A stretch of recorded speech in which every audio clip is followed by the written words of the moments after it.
I will look at a different subject, Solomon's death. Whether this is science, I don't know. Maybe sociology. Solomon's dead. He's propped up on his staff. Says the jinns work for him as Solomon desired. Then when we decreed death upon Solomon, nothing showed them his death except a little creeping creature of the earth, which gnawed away his staff. And when he fell, the jinns saw clearly how, if they had known the unseen, they would not have continued in the humiliating penalty of work.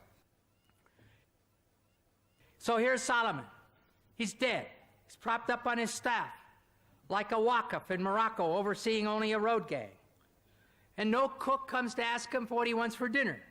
And no general comes for orders. And none of his nobles come to say, let's go hunting. No one notices. I'm sorry. I do not believe this story.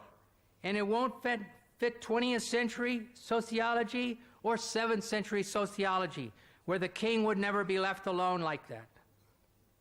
William Campbell spoke about Solomon's death. Surah Sabah, chapter 34, verse number 12 to 14, and said that, imagine a person standing on the stick and he dies and no one comes to know, etc. There are various ways to explain. Point number one, Solomon, peace be upon him, he was a prophet of God. And it can be a miracle. When Bible says that Jesus Christ, peace be upon him, could give life to the dead. Jesus Christ is born of a virgin birth. Which is more difficult to imagine? Being born of a virgin birth, giving life to the dead, or standing on a stick for a very long time? Which is more difficult? So when God can do miracles through Jesus Christ, peace be upon him, why can't he do a miracle through Solomon alayhi salam? Musa alayhi salam parted the sea. He threw a stick became snake. Bible says that, Quran says that. So when God can do that, why can't God let a man rest for a long period? Anyway, I'll give him various different answers.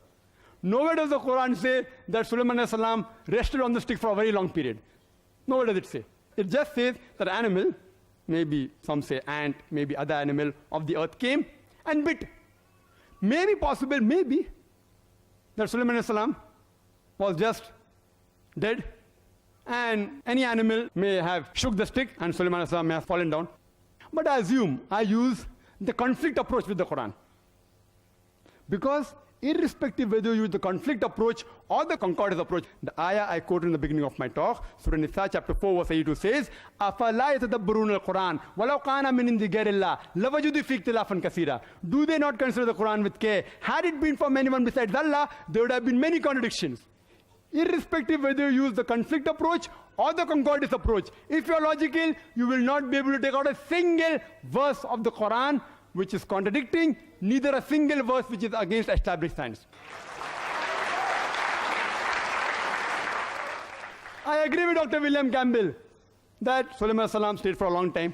The answer is given in the same verse, that after Solomon salam fell down, the jinn said that if you would have known that Solomon, peace be upon him, died, we wouldn't have toiled so hard, indicating that even the jinns don't have ilm-e-ghaib. They don't have knowledge of the unseen.